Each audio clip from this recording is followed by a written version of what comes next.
বাড়াবাড়ি করে ফেলা। এই বাড়াবাড়ি করে ফেলা দিয়ে আমরা প্রতিদিন অনেক রকমের কথা বলি। তো এই বাড়াবাড়ি করে ফেলা এটাকে ইংলিশে তোমরা কিভাবে বলবে? এখন শেখাবো বাড়াবাড়ি করে ফেলা এই বাংলা এক্সপ্রেশনটা দিয়ে যে বাক্যগুলো বলি সেই বাক্যগুলোকে তোমরা কিভাবে ইংলিশে বলবে। এখানে আমি 4টে সেন্টেন্স রেখেছি বাড়াবাড়ি করে ফেলা এই বাংলা এক্সপ্রেশনটা দিয়ে। এখানে দেখো, মজা করতে গিয়ে তুমি সব সময় বাড়াবাড়ি করে ফেলো, মানে এইটা হচ্ছে আমাদের শেখার জিনিস, এইটা আমাদের জানতে হবে।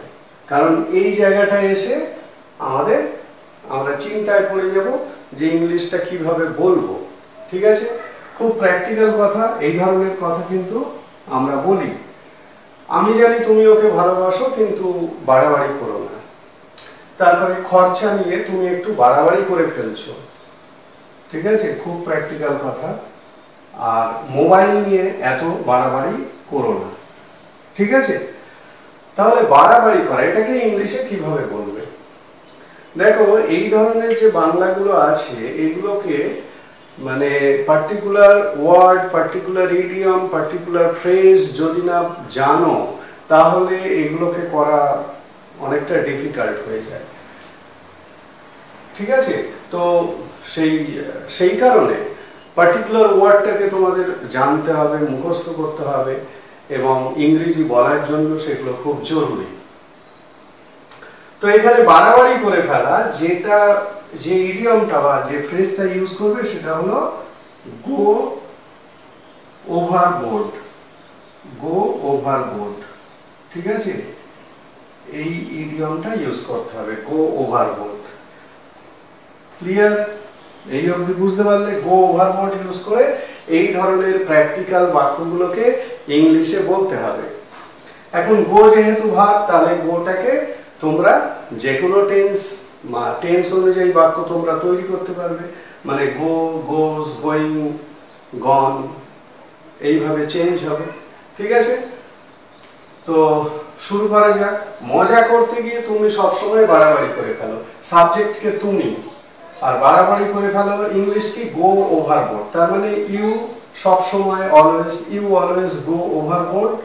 মজা করতে গিয়ে ট্রাইং টু বি ফানি। ঠিক আছে, হয়ে গেল সেন্টেন্স। তাহলে ইংলিশটা কি হলো?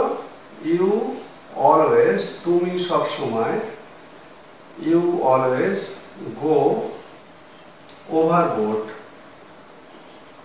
গো ওভারবোর্ড, trying to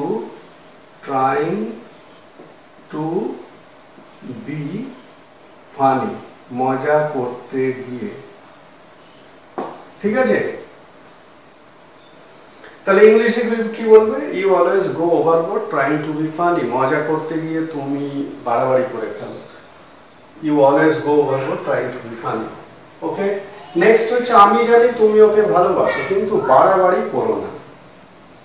তাহলে আমি জানি তুমি ওকে ভালোবাসো, এটা তো তোমরা জানো, I know you love her. I know you love her, আমি জানি তুমি ওকে ভালোবাসো, বাট কিন্তু ডোন্ট গো ওভারবোর্ড। ঠিক আছে, তাহলে I know you love her but don't go overboard, বাড়াবাড়ি করো না, ডোন্ট গো ওভারবোর্ড।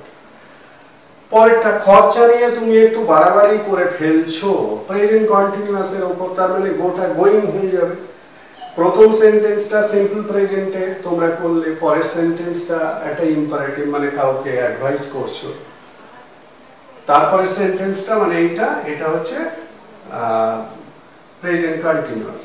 তার মানে ইউ আর, গোটা যেহেতু একটা ভার্ব, তাহলে গো এর টেন্স অনুযায়ী চেঞ্জ হবে। You are going overboard, you are going overboard, you are going overboard with the spending,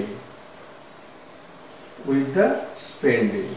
ঠিক আছে, ইংলিশটা কি বলবে? খরচা নিয়ে তুমি বাড়াবাড়ি করে ফেলছো, you are going overboard with the spending.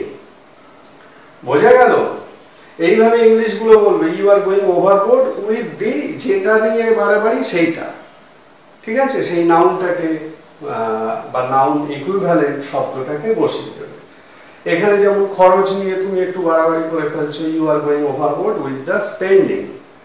পরেরটা দেখো, মোবাইল নিয়ে এত বাড়াবাড়ি করো না, তাহলে এটাও একটা অ্যাডভাইস করছি। তাহলে ডোন্ট গো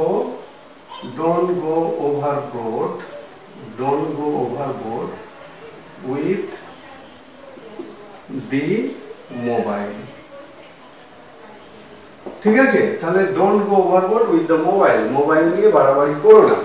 এত কথাটা এখানে একটা টানে বলা হচ্ছে, এটা এখানে আমি ইউজ করছি না। Don't go overboard with the mobile, mobile নিয়ে বাড়াবাড়ি করো না।